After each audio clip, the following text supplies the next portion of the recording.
Hello again and a very warm welcome to the Entrepreneurial Edge. I'm Chris Bishop. Now, when we are very young, those dreams and ambitions that will make our future are hardwired into us, as they say in the modern parlance. The elders we look up to are the people we admire. They all help shape our careers and prospects as entrepreneurs.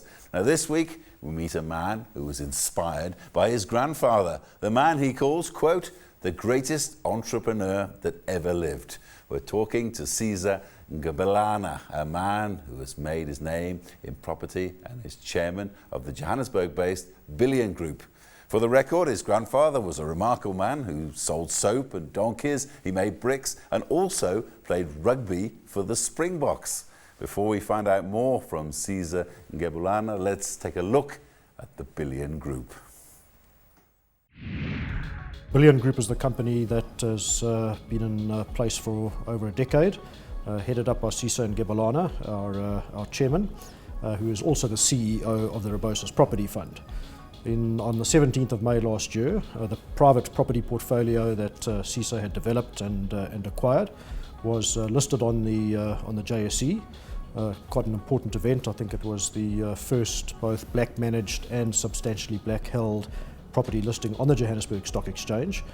And today we sit where Bishiop Group are the asset managers of the Rebosis property fund and also developers of new property products such as shopping centres and office blocks, and the Rebosis property fund has the right of first refusal to acquire those developments, which gives Rebosis quite a competitive advantage because the pipeline that Bishiop has is very exciting. The existing portfolio that sits within the Rebosis property fund comprises, effectively we call it a dumbbell strategy. We have 3 shopping centres. Hemingway's Mall is our primary asset. That's the dominant super regional shopping centre in East London. And then we have 2 smaller shopping centres, Bloot Street Mall in the north of Pretoria. It's a small 30,000 square metre shopping centre built above a taxi rank, a very strong commuter market. And then we have Umdansani City in Umdansani, the township outside East London. Also a mid-market shopping centre, convenience and fashion goods primarily.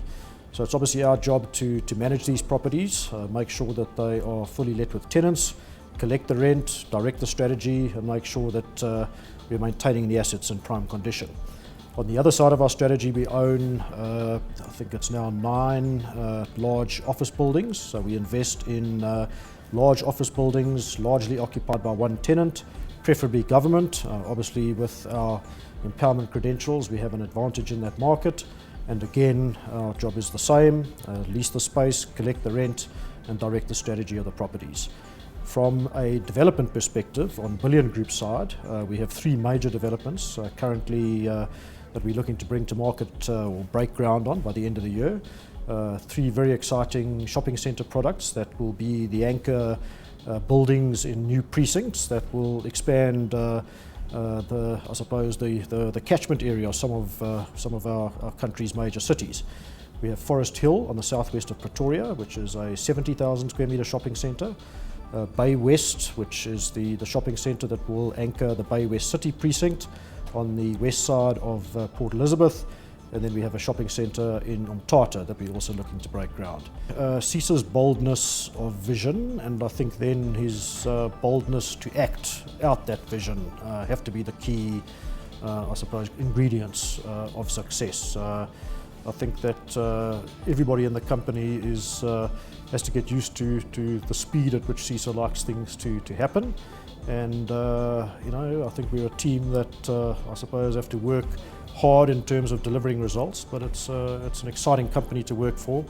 Life is never boring, it's never dull, and we all have a lot of fun. And I think going forward we have a lot of opportunity to work on really some very exciting projects. Well, that's the company, Bishiop Group, and in the studio we have the executive chairman, Sisa Ngebulana.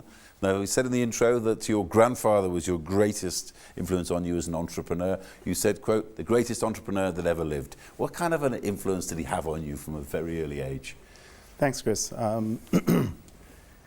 He was a remarkable man, and I think some of these qualities sometimes you learn much later in life. How blessed you have been to have been under his wing. perhaps I could take you through my background. My old man passed away in 1973. I was a youngster. So I grew up with my grandparents. And hence maybe he became such an influence in my life, because for all intents and purposes, he was my father. And he never made it to appear that he was a grandfather.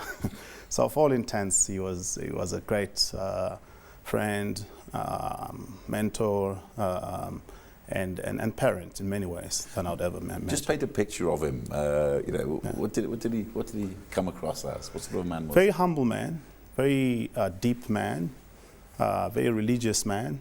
I'd remember every Sunday morning before the church service, he'd go to church just for prayer, quiet time by himself, and would arrive at church. He'd been there, he treated people with such humility. It was just unbelievable, and I think a lot of people probably took advantage of that. But I think he believed in greater good. And he was a great sportsman. I mean, you're from the Eastern Cape of South Africa, which has got a great tradition of rugby playing. And I understand that he actually played for the Springboks in the 1940s. Yeah, that was mid-40s. And before that, he played for the Western Province. And I think before that, he captained the Eastern Province. Actually, he captained the most famous club in the Eastern Province at the time called Bushbucks. Very famous sportsman. He was a very bold man in a very humble manner. But he had a lot of confidence, and I think he inspired me in many ways, because when he was taken out of rugby, I think it was 1948, he went on in Woodstock to start up a dancing school to make a living, because that's the only living he could start. But it was quite unfortunate, because I think they were evicted in Woodstock, together with all the people who lived there of colour. And then he made his way to the Eastern Cape, and he started soap manufacturing, because I think there was a shortage of soap, so he saw the gap. And because I think soap was being shipped out to the World War II people who were, so it was those era in that time. And he saw the gap, and he started making soap. And that's where he bought his first car out of that operation, out in an area called Fort Jackson, just outside East London, which in later years are also evicted from there.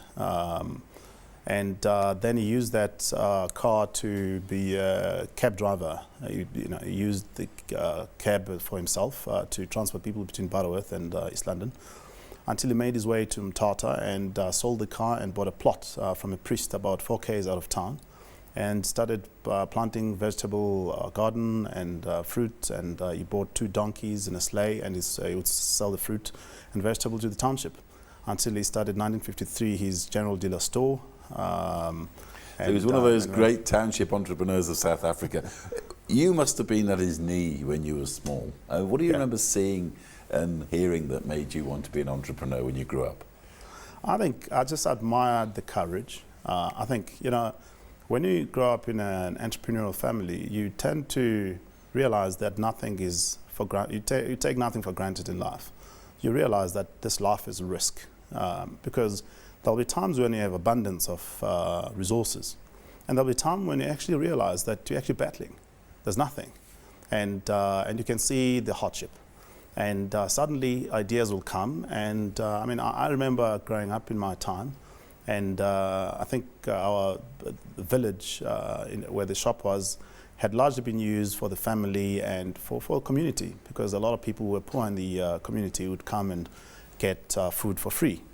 And so it wasn't a profitable venture. And when the brick fields, when nobody was buying the bricks, there was really nothing to create financial resources. So, and I remember an era where it was really hard, and they started this piggery. And we started growing Glen-raised pigs, and we started slaughtering at pay points, pension pay points, and things turned around in an amazing way. And I think for me, that was the first revelation of how things can be turned around from nothing. But now you're sitting atop a multi-million-dollar corporation, the Billion Group, as the executive chairman, with the offices and everything that goes with it. Are there any words that come back to you from the Eastern Cape, from your grandfather, that you still recall to this day in business? Any phrases he used to say to you? Yeah, I think, he was a very humble man, so he wasn't a man of many words. But, you just looked at his actions and how he would do things, and you realized, the message was written in there. And I think just the little things he would say is that, you just never give up in life.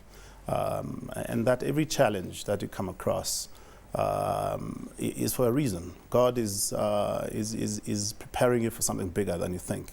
And you'll only know if you fight on. So, those are little things that I can remember. And you went to St. John's School in Mthatha, then you went to Natal University. And when did you start your career as an entrepreneur? When was your first action as an entrepreneur? I remember when I grew up, we would make bricks. We would spend most of our time behind the shop, in the counter in the shop, and wake up at 4 o'clock, open for bakery.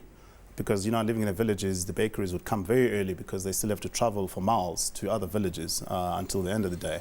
So our village was closer to town, so it was one of those first. 4 o'clock in the morning, wake up, open for bakery, hot bread, and then you clean the shop, and then you prepare to go to school, you run to school, and then you come back.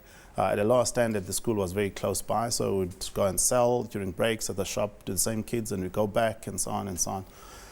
And, and then on weekends, we're at the brick fields. Packing ovens for the bricks, and then dismantling that, packing them on the side, and then at a point packing them into a truck and delivering those bricks on building sites. And at times you get left behind at the building sites, and you assist with the builders. So I learned bricklaying, plastering, carpentry at a very young age. And I remember when I was at Natal at Maritzburg, I started doing little house, not house building, but renovations of homes. And then I registered in student days. Then I registered for an estate agency exam, and started selling homes in Scottsville. I remember I sold 18 homes in one, which was a record in 1 year. And purely because I'd learned the trend of the fact that when you buy a house, it's always the wife who perhaps doesn't like the bathroom and that sort of thing. But surely something must have attracted them from the outside to make it to the house. So I'll try and make it work by introducing different colors of the bathroom, different tiling that we can do, and negotiate with the seller, and they can chip in some of the money. And virtually every home I sat in, I sold. Okay, we'll hold that thought there. In the second half, we'll talk about your rise through the sort of business and corporate world. But I'm talking to Sisa Ngebulana, the Executive Chairman of the Billion Group. We're going to a short ad break now. Please, we'll see you right after this.